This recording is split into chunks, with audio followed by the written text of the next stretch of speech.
I was a little rushed this morning getting out of my room, so I didn't really have time to record a proper introduction to my day, but I drove up out of the city and met up with Dr. Bob Grossman, who I met on the plane flight here. He's a University of Hawaii professor and has a place up in one of the valleys up above the city. And he showed me and Robert, another one of my coworkers, around his house. And then we took a walk up into a close by arboretum, and we took him out to lunch. And then when we got back, we went to his backyard, back patio, and did some quadcopter flying practice. And it was a real nice day. So with that introduction, now you can see what's going to happen. You said your art studio? Yeah, this is for all the paintings in the house are almost all mine. Oh, really? Yeah. Oh, that's wild. Now I'm going to have to go back and take a closer look. Yeah. That's great. I was admiring them when we saw them on the walls. The people who live here, I mean, the lighting in here is perfect for painting. It's lovely. Yeah, it's really nice. So I run my nonprofit from the house too. Maybe Todd mentioned, but called After School Art. But yeah. And one of the things, I ran a nonprofit for the Primary Care Association, and I realized that just to have an office this size in Honolulu, costs you $30,000 to $40,000 a year. Wow. With rent, and you got to get the insurance and electricity. Yeah. And I thought, well, why don't I just set it up, run it from my house? And some years it's been, my whole overhead's been like $2.50. Oh, right. So the effort was really from a public health model to try to do more art where the kids can have a safe place for them to go. So then you bring them up here to do art. They have to. So they went into the drawing, and then I'll show you when we get home, or I can probably show you now. But they would work with artists from the university to do paint making. I pay the arts students from the university to work with the kids, and for most of them, it's the first time they thought about making part of their living teaching art to kids. Cool. Now tell us about this one. This is lovely. That's my painting. That's yours? Yeah. So, is that a particular waterfall? That's from a waterfall on Kauai. Wow. Anyway, I had a much bigger one, like was 6 times the size of that. I gave it away, and she got so upset. I said, "Well, I'll paint you a small one, a little one." That's beautiful. Is that a particular lighthouse that's around here? Here on Oahu, it's Makapu, which is on the eastern side. Okay. And this is what I came up with. Oh, the head's falling off. Ah. Let's stick that back on. But I came up with the idea that I could pour them solid. Yes. And instead of doing the like the French style where you pour the wax, but it's like Hershey bar thickness. Right. It takes a lot of time. So the faculty said that none of my pieces would come out, that they were beyond the maximum of what you could pour. Right. So I always love to be challenged. Oh, anyway, yeah. Theirs didn't come out and mine did. That's one of my bronzes. And then I have 2 that I never finished that are in the garden. And then what was interesting is I had to draw it backwards to then to print do it. the cutting. Mm-hmm. And that's a 2-color print. That's the 2 prints. There's the one over here that's hanging up, and this is, you flip it the other way around. Yeah. So that's as simple as it is. That's great. And then this is the Iao needle from Maui, which is on the wall right over here. It's this one over here. Yeah. So that's how that one came out. That's beautiful. Which shelf did you pull out to do it? I was in there. So she goes, "Where's the shelf?" I said, "Well, I needed something to carve." But it was nice because this is redwood. If you could flip it over, of course, look at that, and slip it. Right. So it inflates to be more of a cone on That's the way. right. And so this part here is the drag area you would have without the inflatable. And look at the size that we increase our drag area to for hitting the atmosphere with. It just slows it down so much, so it's not such a bullet coming in. We are at the Lion Arboretum.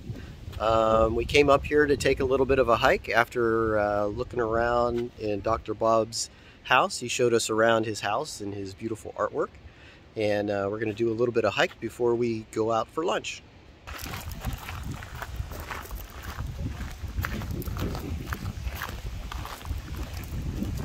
Look at my yard, and I haul out about 8 to tons a year. I'm wondering what these guys pull off of this property. This was all, a lot of this whole valley was taro fields. They took the water off of these streams and then flooded the fields.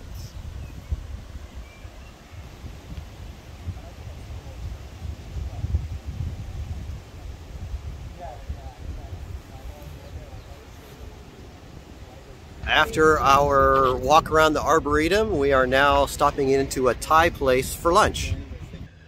Well, we just got back from lunch, and we are back here at Bob's house, and we are sitting on his back patio looking down the valley, getting ready to launch a quadcopter and get a little bit of flying practice around his property.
So it has a carbon fiber frame. Okay.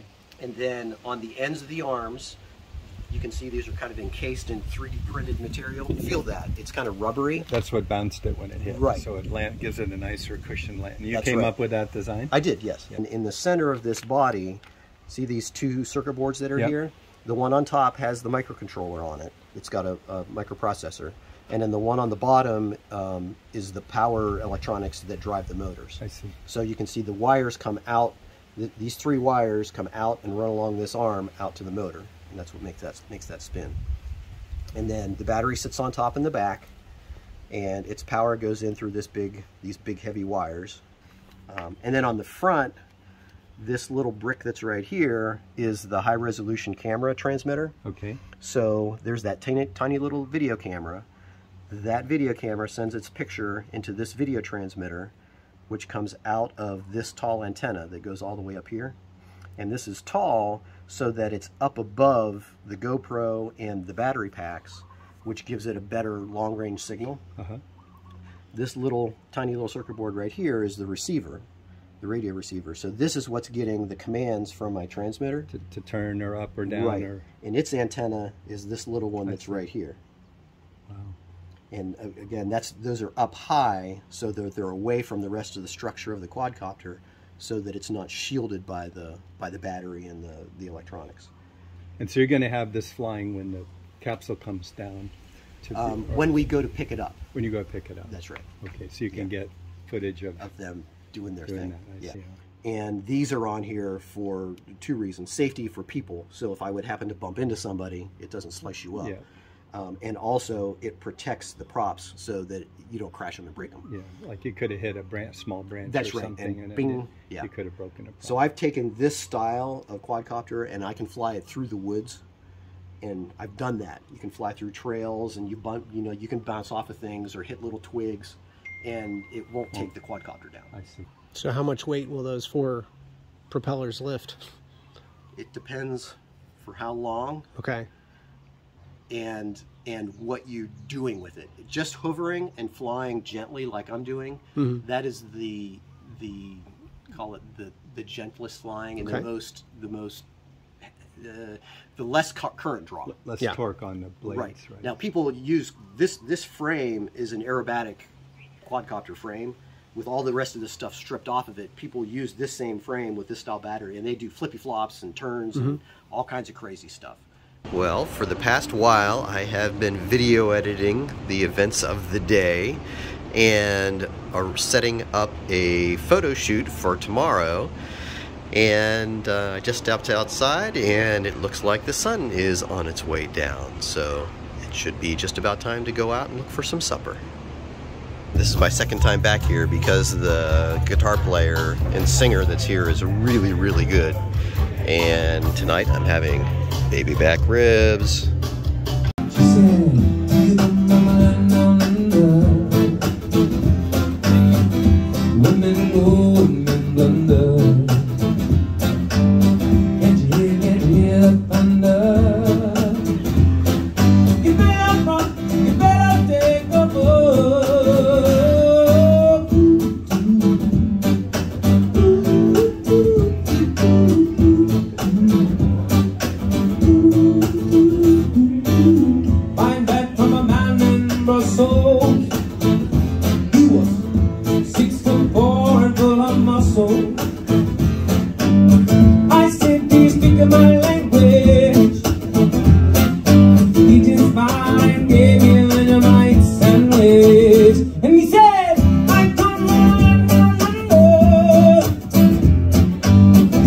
Get us home and